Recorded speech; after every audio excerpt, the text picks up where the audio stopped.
Air India dream liner വിമാനത്തിൽ ഒരേയൊരു യാത്രക്കാരൻ രക്ഷപ്പെട്ടത് വിസ്മയമാകുന്നു.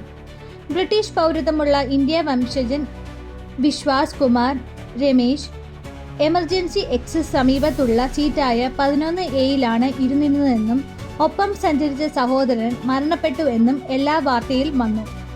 വിശ്വാസ് കത്തിയിരുന്ന വിമാനത്തിൽ നിന്ന് രക്ഷപ്പെട്ട് നടക്കുന്ന പുതിയ വീഡിയോ കഴിഞ്ഞ ദിവസം പുറത്തു വന്നു.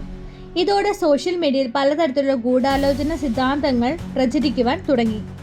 വിശ്വാസ് സീറ്റിനടുത്തുള്ള എമർജൻസി വാതിൽ വലിച്ച് തുറന്നതാണ് ഈ അപകടം ഉണ്ടായത് എന്നാണ് ഒരു കൂട്ടരുടെ വാദം. വിശ്വാസ് ആ വിമാനത്തിൽ സഞ്ചരിച്ചിട്ടില്ല എന്ന് പോലും ചിലർ പറയുന്നു. ബോർഡിംഗ് പാസ്സായതിന്റെ തെളിവുകളൊന്നും ആ കൂട്ടർക്ക് പ്രശ്നമായിരുന്നില്ല. എന്നിരുന്നാലും 600 അടി പൊക്കത്തിൽ പറന്നുകൊണ്ടിരിക്കുന്ന ഒരു വിമാനത്തിന്റെ ബോയിംഗ് 787 എമർജൻസി വാതിൽ തുറക്കുവാൻ യാത്രക്കാരന് കഴിയുമോ എന്നതിലാണ് അടിസ്ഥാന ചോദ്യം. ഈ ചോദ്യത്തിന് ഉത്തരം പറയുകയാണ് വ്യോമസേന വിദഗ്ധനായ Jacob K Philip. Jacob K Philip Facebook പോസ്റ്റിൽ പറഞ്ഞതിങ്ങനെയാണ്: എയർ ഇന്ത്യ വിമാന അപകടത്തിൽ രക്ഷപ്പെട്ട ഏക യാത്രക്കാരൻ 11A സീറ്റിലിരുന്ന ആളാണ് വിശ്വാസ് കുമാർ രമേശ്.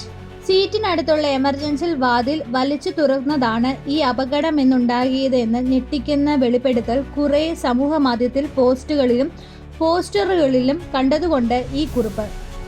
അപകടത്തിൽ നിന്ന് അത്ഭുതകരമായി രക്ഷപ്പെട്ട ഒരാളെ പറ്റി ഇത്തരത്തിലുള്ള ആരോപണങ്ങൾ എങ്ങനെ കഴിയുന്നു എന്ന് അമ്പരപ്പിച്ചത് മാറ്റിവെച്ച് ആ ആരോപണം സത്യമാകുവാൻ എത്രമാത്രം സാധ്യതയുണ്ട് എന്നതുമാത്രം എഴുതിയിടാമെന്ന് കരുതി.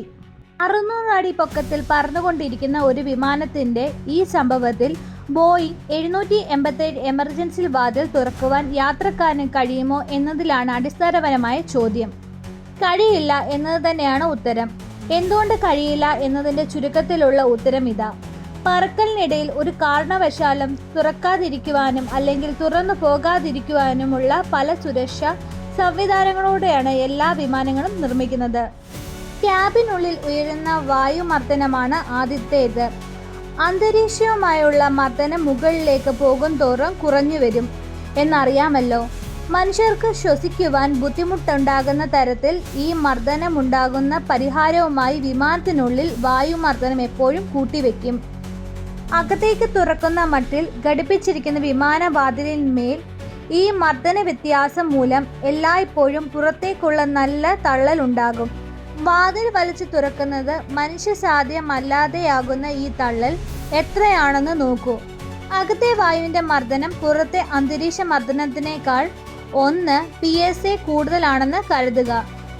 1 PSA എന്നാൽ ചതുരശ്ര സെന്റിമീറ്റർ 0.07 കിലോഗ്രാം എന്ന നിരത്തിലുള്ള തള്ളലാണെന്നും 268 സെന്റിമീറ്റർ പൊക്കത്തിൽ 170 സെന്റിമീറ്റർ വീതിയിലുമുള്ള ബോയിംഗ് 187 വിമാനം വാതിലിന്മേൽ അകത്ത് നിന്ന് പുറത്തേക്ക് വായുവിന്റെ തള്ളൽ 3203.32 കിലോഗ്രാം ആയിരിക്കും.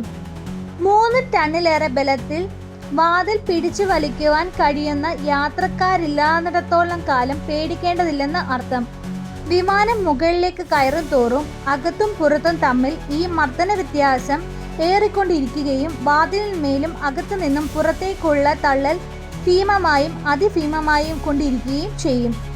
അപ്പോൾ സ്വാഭാവികമായും തോന്നാവുന്ന ഒരു ആശങ്കയുണ്ട്: എയർ ഇന്ത്യ വിമാനം പറക്കുകയായിരുന്ന 600 അടി പോലുള്ള കുറഞ്ഞ പൊക്കത്തിൽ ഈ മർദ്ദന വ്യത്യാസം സ്വാഭാവികമായും കുറവായിരിക്കുമല്ലോ. ചിലപ്പോൾ വ്യത്യാസമേ ഇല്ലെന്ന് വരാം. അപ്പോൾ വാതിൽ ഉള്ളിൽ നിന്ന് ഉള്ളിലേക്ക് വലിച്ചു തുറന്നുകൂടെ? അവിടെയാണ് വിമാനത്തിന്റെ ഫ്ലൈറ്റ് ലോക്ക് സിസ്റ്റം എന്ന പൂട്ടിൽ സംവിധാനത്തിന്റെ പ്രശസ്തി. വിമാനം തറയിൽ നിന്ന് ഉയർന്നാലുടൻ പൂട്ടുകൾ തനിയെ വീഴുമെന്ന ആദ്യത്തെ കാര്യം. വീണ പൂട്ടുകൾ ഉടൻ തന്നെ ഉറപ്പിച്ചു നിൽക്കുന്നതിന് വൈദ്യുതി കൊണ്ട് പ്രവർത്തിക്കുന്ന ഇലക്ട്രോണിക് മെക്കാനിക്കൽ സംവിധാനങ്ങളാണ്. വലിച്ചു തുറക്കുവാൻ ശ്രമിച്ചാൽ ഒരു ഇഞ്ചടി പോലും അവ നീങ്ങുകയില്ല. പിന്നെ എയർ ഹോസ്റ്റസ്മാർ തുറക്കുന്നതോ?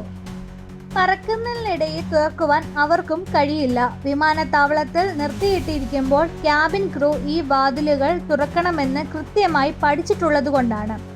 ആദ്യമായി തുറക്കുന്നയാൾ വാതിൽ പിടി എങ്ങനെ തിരിക്കണമെന്ന് കറക്കണമെന്നുമൊക്കെ സങ്കീർണമായ നടപടി ക്രമത്തിനെ പറ്റി ഒരു പിടിയും കിട്ടില്ല. പക്ഷേ വിശ്വാസ് കുമാറിനടുത്തുണ്ടായിരുന്നത് എമർജൻസി എക്സിറ്റ് അല്ലേ? അത് തുറക്കുവാൻ താരതമ്യം എളുപ്പമാണല്ലോ. ഡ്രീം ലൈനർ വിമാനത്തിന്റെ എല്ലാ വാതിലുകളും ഒരേപോലെ ഉള്ളതാണെന്നാണ് ഇതിനുള്ള ഉത്തരം. പേര് എമർജൻസി എക്സിറ്റ് ആണെങ്കിലും മറ്റു വാതിലുകളുമായി വ്യത്യാസമൊന്നുമില്ല. തുറക്കുവാൻ പരിശീലനം കിട്ടിയ ക്യാബിൻ ക്രൂ തന്നെ വേണം.